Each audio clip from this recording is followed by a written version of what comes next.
간단한 자기소개 부탁드릴게요. 네, 안녕하세요. 국회 보건복지위원회 위원장 경기 용인시병 국회의원 정춘숙입니다. 자, 이번에 국감이 끝났잖아요. 네네. 이번 국감을 통해서 보건복지위원회 차원에서 가장 먼저 풀어야 될 과제는 무엇이라고 생각하시나요? 네, 이번 국감을 좀 정리하면서 보니까 이번에 코로나19 이후에 사실은 저소득층 혹은 노인, 장애인 이런 여러 취약계층들이 돌봄과 지원이 굉장히 필요하구나 이런 걸 다시 한번 확인할 수가 있었고요. 특별히 지금 이제 진행되고 있는 차세대 사회보장 정보 시스템이 목통 사태가 나서 지역에서 직접적으로 지원을 받는 분들이 굉장히 어려움을 겪고 있습니다. 그리고 지금 이제 건강보험에 국가 지원을 기본적으로 20% 하도록 되어 있는데 현재까지 20%를 한 적이 없어요. 이제 그러다 보니까 건강보험 재정이 굉장히 악화되고 있어서 이 부분이 반드시 해결돼야 합니다. 특별히 올해 일몰로 올해까지만 국고 지원하도록 되어 있어서 이 부분이 지금 법 개정안을 저희가 다 지금 내놓은 상태라서 이게 좀 처리돼야 될 부분이 하나 있고요. 국내적으로도 경제적으로 뭐 금융위기의 문제, 또 러시아 우크라이나 전쟁, 또 그 강대국들의 자국 우선주의 이런 그 대외적인 상황들이 더 이런 저소득층이나 어려움을 겪고 있는 사람들에게 더 많은 어려움을 주고 있어서 보건복지위원회에서 더 세세하게 챙겨야 할 부분이 많다고 지금 보여지고 있습니다. 노인 일자리가 이번에 예산에서 약 6만 개 정도, 그러니까 공공 일자리가 좀 준 걸로 예산이 왔습니다. 근데 이제 국정감사 하는 동안에 많은 의원님들이 질의를 하셨고요. 이 노인 그 공공 일자리 줄어서는 안 된다 이런 제안하셨고 저희 지역에서도 사실은 그런 요구 굉장히 많이 있으셔서 이번에 저희 보건복지위원회 예산 할 때는 이 예산을 다 살려서 반드시 그 예산결산 특별위원회 통과시킬 수 있도록 해야 한다. 두 번째 질문 들어갈게요. 코로나19 백신 피해에 대한 국가 책임제 도입을 주장하고 계시는데요. 이거에 대해서 일반 사람은 잘 모르거든요. 이거에 대해 좀 자세히 설명 좀 부탁드릴게요. 지금 이제 저희가 코로나 백신을 거의 전 국민들이 다 맞았습니다. 그것은 코로나로 인한 뭐 사망률을 줄이고 또 이런 고통을 좀 같이 공동체의 어려움을 함께 해결하겠다, 함께 해결하자라고 하는 그런 뜻이 많이 있었죠. 결과적으로는 뭐 장애를 입거나 심각한 장애를 입거나 돌아가신 분들이 계세요. 그렇다고 한다면 이건 국가 정책에 공동체로서 적극적으로 함께한 결과로 이런 백신 피해가 발생한 것이기 때문에 백신 피해에 대해서는 전적으로 국가가 책임져야 한다라고 하는 것이 제가 여당 의원일 때나 지금 야당 의원일 때나 똑같이 주장하고 있는 바고요. 특별히 지금 이제 예를 들면 입증 책임 같은 경우도 지금 그 피해자들이 지도록 되어 있어요. 입증 책임도 질병청이라든지 이런 전문기관이 지는 게 맞고 그 다음에 그로 인한 뭐 장애를 입었거나 아니면 돌아가신 분들에 대해서는 국가가 마땅한 피해 보상을 해야 합니다. 그래야만 이후에 또 다른 팬데믹이 왔을 때 우리가 백신을 맞자 이렇게 했을 때 국민들이 동의할 수 있지 지금처럼 국가가 전혀 책임지지 않으려 하는 이런 태도를 계속 보인다면 사실은 이후에 보건안보 지킬 수 없다고 저는 생각합니다. 그러면 하나 질문 드릴게요. 국가 책임제를 지금 이루지 못하는 가장 큰 걸림돌은 어떤 건가요? 일단은 뭐 과학적인 인과관계를 입증해야 한다라고 하는 것인데 그게 일반적인 상황에서 맞을 수 있습니다. 일반적으로 예를 들어 10년 정도씩 임상을 했고 그래서 만들어진 백신이라면 그런 게 말이 되지만 지금 이번 코로나19 백신 같은 경우는 너무나 짧은 시간에 만들어졌고 우리가 어떠한 이상 반응을 전혀 예측할 수 없다는 거죠.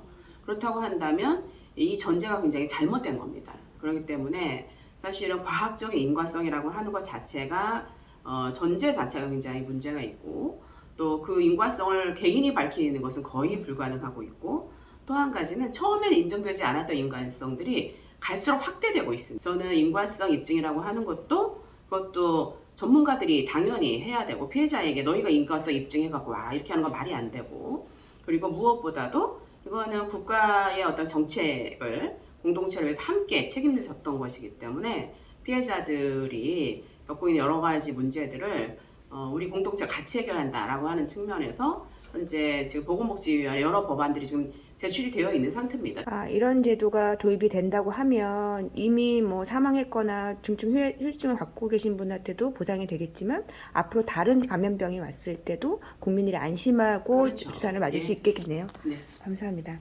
그럼 세 번째 질문할게요. 국감에서 필수 의료 확충을 위한 재정 확대를 계속 말씀하셨는데 이게 사실은 재정 확대하는 게 쉽지가 않거든요. 그럼 이걸 어떤 방향으로 나가야 된다고 생각하세요? 방향성에 대해서 한번 설명해 주세요. 네, 지금 이제 필수 의료 확대는 사실 온 국민이 이제는 아시게 됐죠.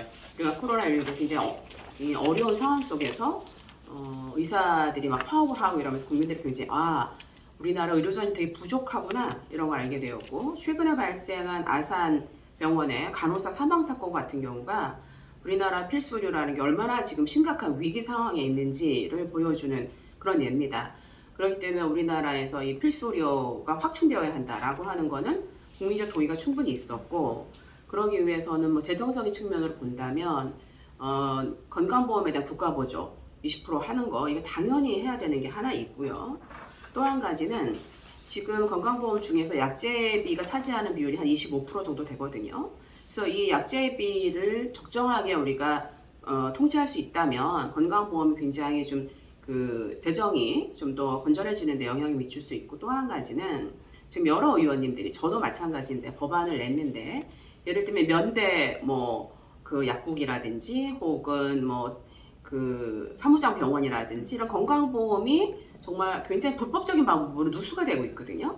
건강보험이 국가보장가 제대로 이루어지고 그 다음에 이렇게 좀 누수되는 부분들을 막는 것으로부터 어떤 이런 필수 의료에 필요한 재정들을 확보해 가는 과정이 있다고 봅니다. 필수 의료라는 정의 자체가 되게 모호해요. 맞아요. 경계가. 그래서 사실은 필수 의료의 범위에 대해서 정확한 정의가 필요할 것 같고, 위급한 상황, 응급 상황을 수술하는 사람들한테는 예를 들면 그런 뭐 보상 체계 같은 게 확실하게 돼야 되는 거죠. 그리고 정말 그 위험한 상황에서 수술을 하시는 분들은 사실 팀원으로 움직이거든요. 그래서 그런 어떤 의사뿐만이 아니라 그 팀, 수술방에 있는 팀까지 좀 면밀히 살펴봤으면 좋겠다 이런 생각을 하게 됩니다. 너무 맞는 말씀이시죠. 네. 그러니까 지금 필수 의료가 어디서부터 어디까지냐라고 하는 것은 뭐 논란이 있기도 하지만, 또 한편으로 보면 집중적으로 이걸 논의한다면 저는 정의할 수 있다고 봅니다. 왜냐하면 보통의 경우가 생각하는 이미 필수 의료가 있거든요. 뭐 뇌 수술을 한다든지 뭐 아니면은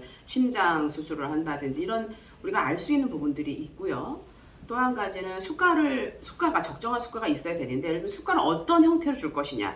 지금 우리가 행위별 수가제를 주잖아요. 그러니까 포괄 수가를 한다든지 아니면 총량 계약제로 한다든지 여러 가지 방식으로 이런 그 위험도가 높은 필수 의료와 관련된 일들을 하시는 분들의 수가를 해야 되는 게 하나 있고, 또 한 가지는 절대적으로 의사수가 적은 거는 사실입니다.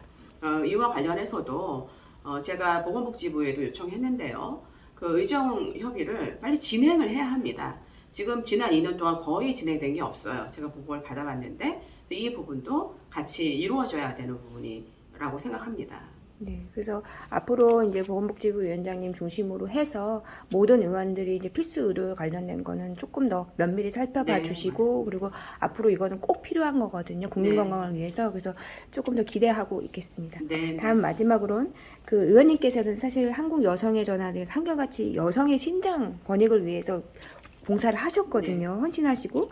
그럼 앞으로 또 여성 인권에 대해서도 또 많은 계획을 갖고 계실 것 같은데 이에 대해서 좀 간략하게 좀 설명 좀 네. 부탁드릴게요. 여성의 전 생애 주기에 따른 어떤 건강권의 어떤 확장 이런 부분 굉장히 관심 많이 있고요.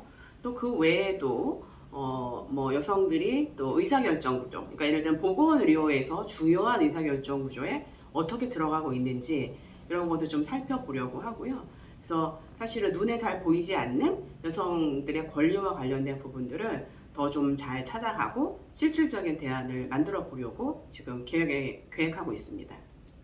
감사합니다. 이제 이번 질문에는 없는데요. 네네. 네, 그 지역구가 저기 네. 용인이잖아요. 네네, 그러면 맞습니다. 용인의 어떤 주민들을 위한 보건의료 정책 관련된 게 계획되신 게 있거나 네. 혹은 지금 진행 중인 게 있는지 좀 말씀해 주셔도 네. 좋을 것 같아요. 지금 이번 이제 예산과 관련해서 말씀드린 대로 공공 일자리, 노인 공공 일자리 부분 지금 확장하는 부분들은 보건복지원 전체로 하고 있는데 구체적인 사례들이 또 저희 이제 수지에도 있고요.